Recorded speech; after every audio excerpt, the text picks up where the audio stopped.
الله أكبر الله أكبر الله أكبر الله أكبر الله أكبر الله أكبر الله أكبر الله أكبر الله أكبر الله أكبر كبيرا والحمد لله كثيرا وسبحان الله بكرة وأصيلا لا إله إلا الله والله أكبر الله أكبر ولله الحمد. الحمد لله أحمده سبحانه وتعالى على نعمه التي لا تعد ولا تحصى، وأشكره على عطائه وفضيلته لا تبرى. أشهد أن لا إله إلا الله وحده لا شريك له، شهادة تنجي قائلها من نار اللظى. وأشهد أن محمدًا عبده ورسوله النبي المصطفى. اللهم صل وسلم على سيدنا محمد وعلى آله وأصحابه ذوي الفضل والنهى.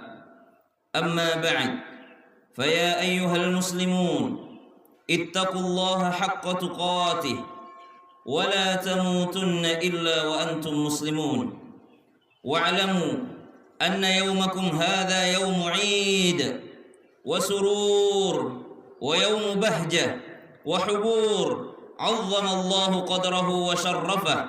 هذا يوم ابتلى الله إبراهيم الخليل حيث أمره بذبح إسماعيل، فامتثل أمر ربه طائعا وخرج بابنه مسارعا، فلما أسلم وتله للجبين وناديناه أي يا إبراهيم قد صدقت الرؤيا إنا كذلك نجزي المحسنين، إن هذا لهو البلاء المبين. وجاء جبريل من الجنة بالكبش الذي قربه هابيل، فذبحه إبراهيم الخليل فداء ولده إسماعيل. Jamaah salat Id yang dimuliakan Allah Subhanahu wa taala. Allahu akbar, Allahu akbar, Allahu akbar walillahil hamd. Hari ini adalah hari Id, Yaumul Id.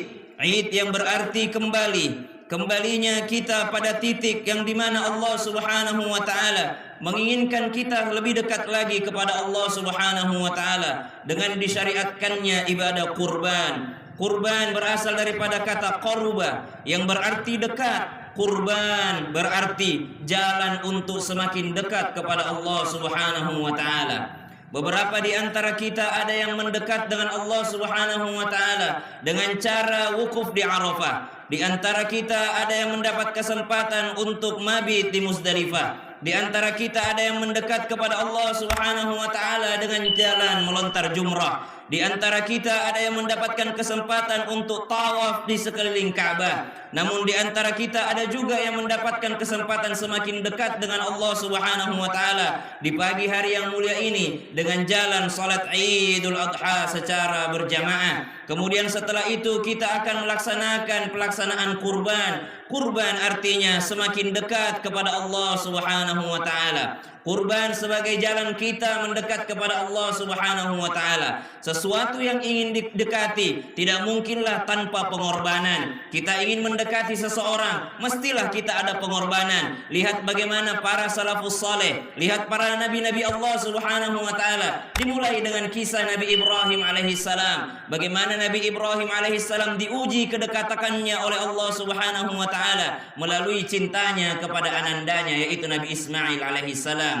Qala rabbi habli minas salihin. Berpuluh-puluh tahun Nabi Ibrahim alaihissalam mendambakan kehadiran seorang putra, mendambakan kehadiran seorang anak. Lalu di usia 80 tahun Allah Subhanahu wa taala memberikan kabar gembira kelahiran seorang anak, yaitu Nabi Ismail alaihissalam. Namun falamma balagha ma'ahu sa'ya, ketika Nabi Ismail alaihissalam sudah beranjak dewasa, sudah mampu mandiri, sudah mampu membantu ayahandanya, Nabi Ibrahim diujilah daripada kedekatannya kepada Allah Subhanahu wa taala. Apa yang kau pilih? Apakah engkau mendekat dengan anakmu atau engkau mendekat kepada Allah Subhanahu wa taala? Falamma balagha ma'ahu sa'ya qala ya bunayya inni ara fil manami anni adbahuka fanzur madza tara. Wahai anakku sayang, aku memandang di pada mimpiku, yang mana mimpi para nabi itu sudah pasti perintah dari Allah Subhanahu wa taala. Aku menyembelihmu wahai anakku, bagaimana pendapatmu? Fanzur madza tara. Maka Nabi Ismail alaihissalam sebagai seorang anak saleh langsung menjawab, qala ya abati if'al ma tu'mar satajiduni insyaallahu minas sabirin. Wahai ayah, jikalau itu perintah dari Allah Subhanahu wa taala, if'al ma tu'mar, kerjakan apa yang diperintahkan kepadamu wahai ayah anda,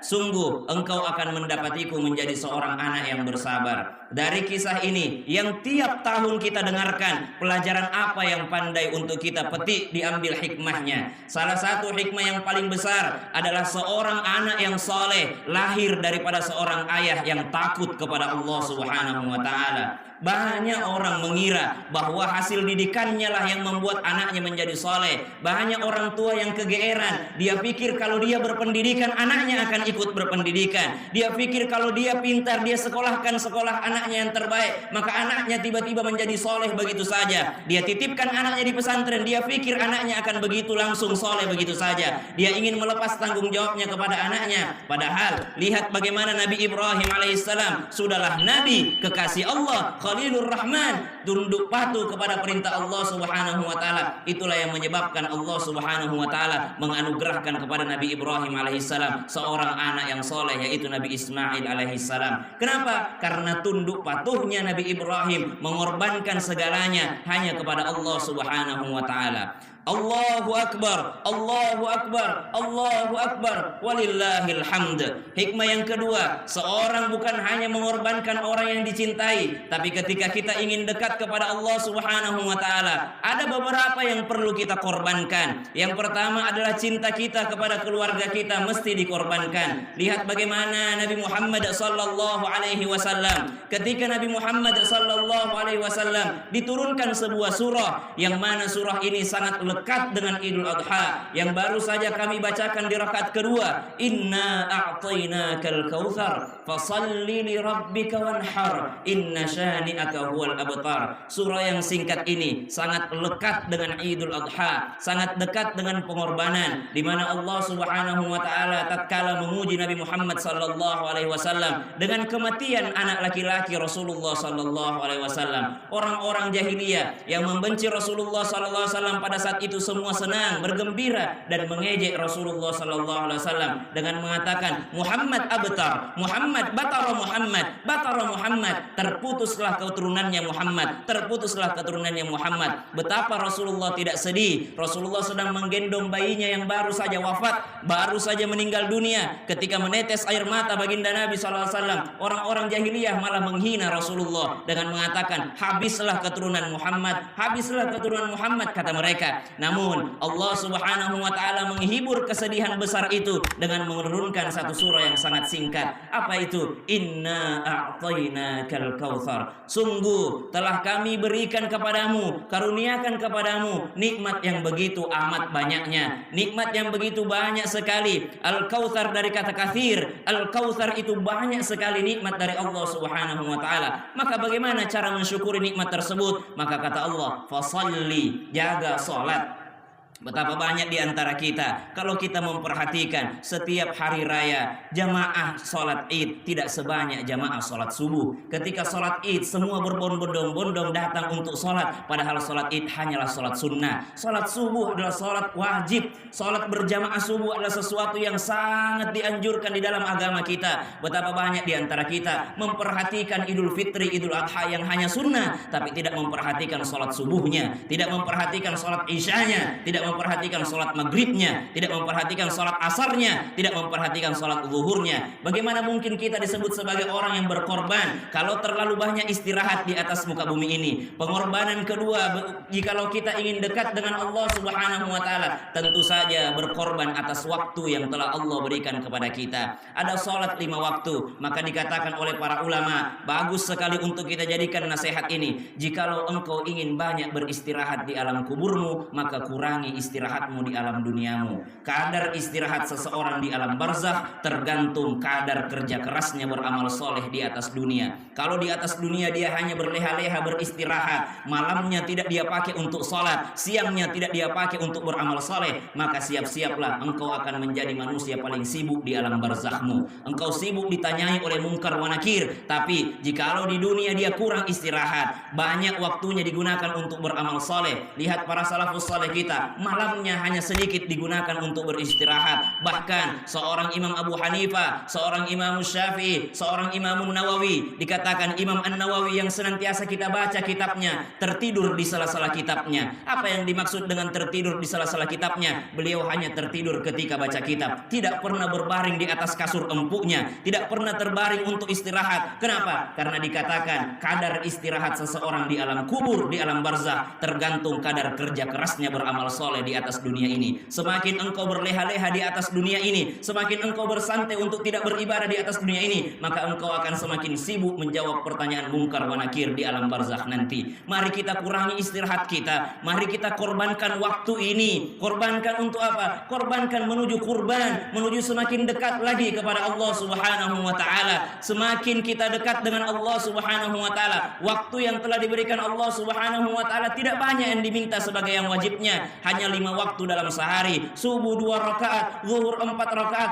asar 4 rakaat, maghrib 3 rakaat, 4 rakaat isya. Selebihnya adalah bonus yang kita inginkan untuk semakin dekat kepada Allah Subhanahu wa Ta'ala. Namun di antara kita masih banyak yang lalai daripada sholat berjamaah itu. Inna a'tainakal kautsar fasalli, maka perhatikan sholat, li rabbika wanhar, lalu berkorbanlah. Begitu banyak pengorbanan yang bisa kita lakukan supaya semakin dekat dengan Allah Subhanahu wa Ta'ala. Lalu korban apa lagi yang bisa kita lakukan? Itulah yang kita akan lakukan di pagi hari ini dan kemudian di hari-hari tasyrik selanjutnya. Kurban dalam rangka menyembelih hewan, hewan di antara harta yang telah diberikan Allah Subhanahu wa Ta'ala. Sunnah muakkadah, sesuatu yang sangat dianjurkan di dalam agama kita. Bahkan jangan mendekati tempat sholat kami, kata Nabi SAW, jikalau engkau tidak menyembelih hewan kurban. Maka dari sini kita mengambil pelajaran, ternyata Allah Subhanahu wa Ta'ala bukan jauh dari kita. Allah sangat dekat dengan kita. Begitu banyak ibadah-ibadah yang diberikan Allah Subhanahu wa Ta'ala sebagai sarana kita mendekat kepada Allah Subhanahu wa Ta'ala. Tidak jauh-jauh ketika Nabi SAW diturunkan surah Al-Kautsar, lalu Nabi SAW seketika air matanya yang telah menetes membasahi daripada bayi yang digendongnya, anak laki-laki yang digendongnya, berubah menjadi senyuman. Kenapa? Permasalahan Nabi SAW hilang seketika ketika Nabi mendengarkan firman Allah, Inna a'tainakal kautsar fashalli li rabbika wanhar inna syani'aka huwal abtar. Allahu akbar, Allahu akbar, Allahu akbar, walillahil hamd. Satu kisah yang akan mengantar daripada Idul Adha kita ini supaya semakin dekat kepada Allah Subhanahu wa Ta'ala. Allah berfirman di dalam Al-Quran, ba'da aqul a'udzu billahi minasyaitonir rajim, watlu 'alaihim naba'a bani adam bil haqq idh qarraba qurbanan fatuqabbala min ahadihima wa lam yutaqabbal min al-akhar qala la aqtulannak qala innama yataqabbalu Allahu minal muttaqin. Allah Subhanahu wa Ta'ala memberikan kita kisah yang menjadi pelajaran bagi kita, yaitu pengorbanan yang dilakukan oleh dua orang anak Nabi Adam alaihissalam, yaitu Qabil dan Habil, di mana salah satu di antaranya diterima oleh Allah dan salah satu di antaranya ditolak oleh Allah Subhanahu wa Ta'ala. Korban Habil diterima oleh Allah Subhanahu wa Ta'ala, sedangkan korbannya Qabil tidak diterima oleh Allah Subhanahu wa Ta'ala. Apa penyebab tidak diterimanya? Ternyata dalam riwayat disebutkan Habil adalah seorang yang menjadi peternak. Dia memberikan ternak terbaiknya ketika diminta berkorban oleh Allah Subhanahu wa Ta'ala untuk urusan ibadah. Mari kita memberikan yang terbaik kepada Allah Subhanahu wa Ta'ala. Allah tidak membutuhkan salat kita, Allah tidak butuh dengan harta kita, tapi yang terbaik itulah yang membuat Allah ridha kepada kita. Terbaik menurut Allah Subhanahu wa Ta'ala. Seorang Qabil tidak diterima korbannya oleh Allah Subhanahu wa Ta'ala. Lalu Allah Subhanahu wa Ta'ala melanjutkan ayatnya, innama yataqabbalullahu minal muttaqin.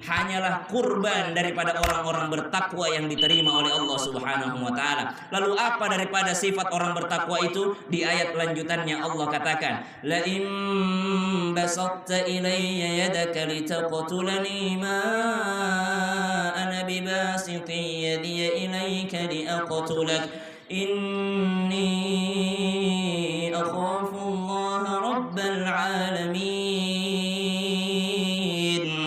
Ketika sudah diketahui bahwa satu di antara mereka ditolak korbannya oleh Allah Subhanahu wa Ta'ala, maka timbullah rasa iri dan dengki. Maka orang yang bertakwa sangat jauh daripada sifat iri dan dengki. Kemudian, la in basatta ilayya yadaka litaqtulani ma ana bibasiti yadi ilayka liaqtulak. Apa sifat orang bertakwa itu? Ketika Habil hendak dibunuh oleh Qabil, maka Habil mengatakan, kalaupun engkau mengangkat senjata untuk membunuhku, aku tidak akan mengangkat senjataku untuk membunuhmu. Sungguh aku takut kepada Allah Subhanahu wa Ta'ala. Orang bertakwa itu yang diterima korbannya adalah mereka yang tidak lagi menyimpan dendam di dalam hatinya. Mari dari ayat ini kita mengambil pelajaran. Sebentar lagi kita akan menyembelih hewan kurban kita. Namun mari juga tak lupa untuk kita menyembelih sifat dendam yang ada di dalam diri kita. Barangkali yang hadir di sini masih ada rasa sakit hati terhadap orang tuanya. Barangkali yang hadir di sini masih ada rasa sakit hati terhadap orang yang ada di kampungnya, sehingga bertahun-tahun lebaran dia tidak mau pulang kampung. Di antara kita yang pulang dari sini mungkin ada yang langsung berjumpa dengan orang tuanya, tapi tidak sedikit juga di antara kita yang pulang dari sini ingin merasakan masakan ibunya, akan tetapi ibunya sudah tiada. Berbahagialah seorang anak yang hari ini berkurban juga mengikut sertakan nama orang tuanya. Bukan itu yang menjadi kebahagiaan yang luar biasa, namun yang sebagai catatan, apakah ketika nanti kita sudah meninggal dunia, anak kita akan menjadi sesoleh Nabi Ismail yang tidak lupa juga dengan nama kita ketika nanti kita sudah berpulang ke rahmatullah, ketika kita sudah berada di alam barzakh. Apakah anak kita akan membacakan Al-Quran untuk kita? Apakah anak kita ketika dia punya rezeki yang lapang akan berkurban atas nama kita? Apakah dia akan bersedekah atas nama kita? Maka patut untuk kita mengambil pelajaran bahwa kesuksesan Nabi Ibrahim alaihissalam menjadi Abul Anbiya, orang tua para nabi, orang tua yang sukses, adalah karena takutnya dia kepada Allah Subhanahu wa Ta'ala. Maunya, hendaknya dia berkorban di jalan Allah Subhanahu wa Ta'ala, berkorban waktu istirahat, berkorban harta, berkorban cinta. Karena apa? Karena cinta yang sesungguhnya hanyalah milik Allah Subhanahu wa Ta'ala. A'udzu billahi minasyaitonir rajim. Bismillahirrahmanirrahim. Inna a'tainakal kautsar fashalli li rabbika wanhar inna syani'aka huwal abtar. Barakallahu li wa lakum fil Qur'anil 'azim wa nafa'ani wa iyyakum bima fihi minal ayati wadh-dhikril hakim. Fastaghfiru innahu huwat tawwabur rahim.